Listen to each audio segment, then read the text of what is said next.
Welcome to Open for Business, the Gallatin Valley's only local business and consumer talk show featuring Tom Egelhoff, the Man Entrepreneur Magazine radio called the leading authority in the United States for doing business in small town. Here he is, speaker, author, small business consultant, and Mrs. Egelhoff's favorite son, Tom Egelhoff. All right, welcome everyone. Open for Business. We air every Saturday live from 11 a.m. to 2 p.m. Mountain Time on AM 1450 KMMS in Bozeman, 1340 KPRK in Livingston, Montana. If you'd like to be a part of the big broadcast, go to KMMSAM.com and click Listen Live. The call-in number during the show, 406-522-TALK, 406-522-8255. I'm here, you're here.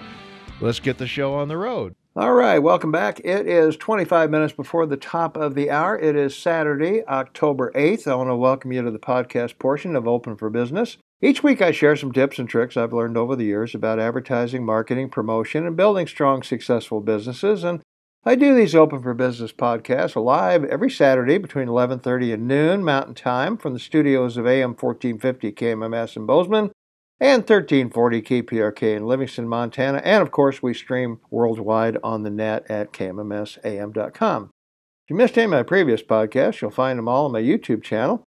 And while you're there, why not subscribe to my YouTube channel? You'll never miss another weekly podcast.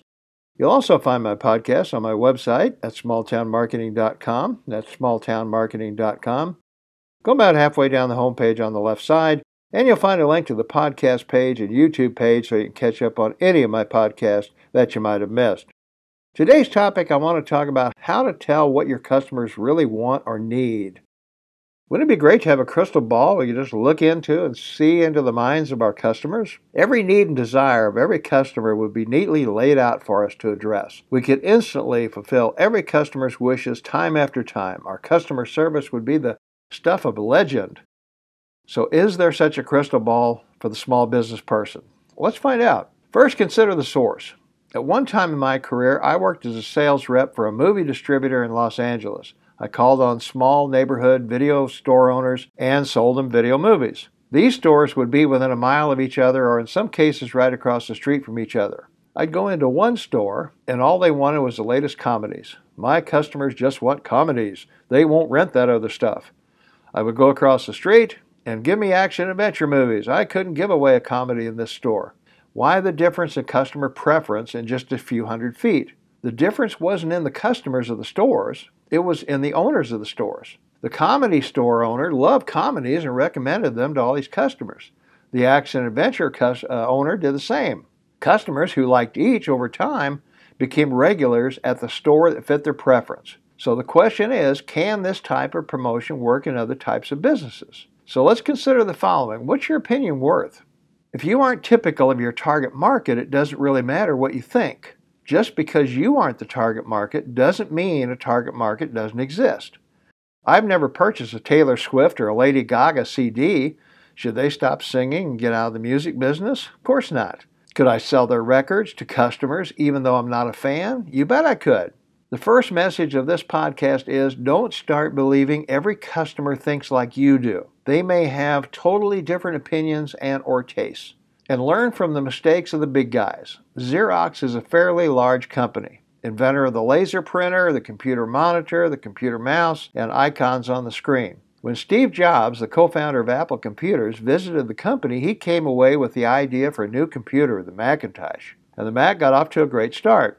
In fact, the 1984 Super Bowl TV commercial announcing the Mac is considered by most advertising experts as the greatest commercial ever made. So Apple started to grow. They went public, and they threw Steve Jobs out. John Sculley, the former CEO of Pepsi, took over, and against the advice of one of his major supplier softwares, he decided that Apple would not license his operating system as IBM had done. The result? Sales of Macintosh started to decline over the years because IBM clones were everywhere and available for less money. 1998, Sculley is gone, Steve Jobs is back, the operating system is being licensed, and Apple has shown a profit for 4 straight quarters. 60% of all web pages are created on the Mac, as virtually every newspaper and magazine. Oh, the software supplier that suggested Sculley licensed the Mac operating system back in 1986, that would have been Microsoft founder Bill Gates. Now, the second message of the podcast is become a student of business in general and use the mistakes of others to your advantage. Learn about customer needs from the inside out. Who's more in touch with your customers than the people who deal with them one-on-one day in and day out? Start your customer research within the company. Problem? Management is often thin-skinned about negative feedback.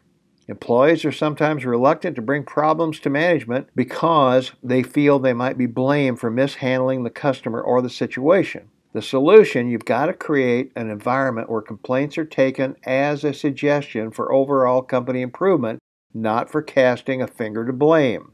Talk to your employees in groups of 2 or more and ask some of the following questions. What are the 2 complaints you hear most often from our customers? What are the 2 positives you hear most often from our customers? From the customer's point of view, what is the single worst thing about our company?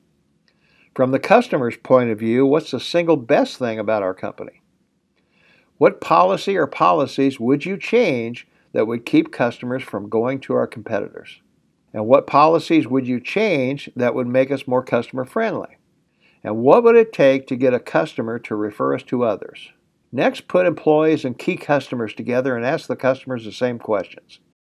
Are the answers the same? In most cases, they won't be. This exercise can be a real eye-opener to both employees and customers. Try conducting exit polls. This doesn't mean, did you vote Republican or Democrat? When I worked with Circuit City, one of the largest electronic retailers in the U.S., we always did exit polls of customers. Some of the questions we wanted to know were, what brought you into the store today? Did you find what you're looking for? Did someone greet you and offer to help? Was the person knowledgeable and friendly? Was the product selection adequate? Did you make a purchase? You get the idea. This is an ideal place to find unhappy customers. Unhappy customers, if asked, will provide chapter and verse on their unpleasant experience. Let them talk and learn and improve from the experience. So how do your customers compare you to the competition? Well, that's a problem because customers who've never been in your business before will immediately compare you to your competition. Customers will have preconceived notions about your industry. They not only look at your industry, but they also compare you to unrelated businesses. They might compare a carpet store with a restaurant service. Now, I know that doesn't make any sense at all, but we're creatures of emotion, not logic. So the solution, learn the art of listening to your customers. I know you think you do, but most people prepare what they're going to say next rather than listen to what the customer is really saying. Also, make sure you know what things you're listening for. Customers have an indirect way of telling you if they had a bad experience someplace else. So how do you get them to talk? Ever try to carry on a conversation with someone who speaks a language you don't speak? You draw pictures, you do charades, sign language, and hope that somehow the message is getting through. So what a relief when an interpreter shows up. Sometimes we feel we need an interpreter to communicate with some customers even with a common language. There are people who have a hard time describing what they're looking for or explaining their problem to us. When talking to your customers, please don't complicate the problem by using industry language. Industry language is a word, acronym, or phrase that is peculiar only to your business or industry. You use them day in and day out. They become second nature to you. Remember how strange they sounded when you first heard them. Xerox is great at this stuff. Instead of single-sided or double-sided copies, they use simplex and duplex. A stapler is a finisher. The various weights of copy paper are throughput. Would you like an interposer, a foreign interface, a heat duct kit, or a printer enablement kit on your copier? Even Xerox people don't know what half that stuff is. So how can the customer be expected to understand these strange terms? So talk as though you're explaining it to your grandmother. Each time you make a presentation or show a product, it should be like the very first time. And keep it simple. Make sure you're reaching the customer by asking open-ended questions from time to time. Don't say, "Do you understand?" That can only be answered by yes or no. You get further information to build on by using open-ended questions. Instead, think, "Bob, how would you use this feature in your house?" And be quiet and listen. If there's one message in this podcast to take with you, it's to communicate with your customers as often as you can. Use customer focus groups, customer advisory boards, and exit polls. Use a shopping service to shop your business or your competitors. Make it easy to complain or complement your company and its people. Train employees in the negative phrases to listen for to head off problems. Empower employees to solve customer complaints quickly. If all else fails, smile. And that's the podcast. If you missed any of my previous podcasts, you'll find them all on my YouTube channel, so please subscribe to my YouTube channel or on my website at smalltownmarketing.com. Smalltownmarketing.com. Go about halfway down the homepage on the left side, and you'll find a link to the podcast page so you can catch up on any of my podcasts that you might have missed. So tune in each Saturday, and let's build successful businesses together.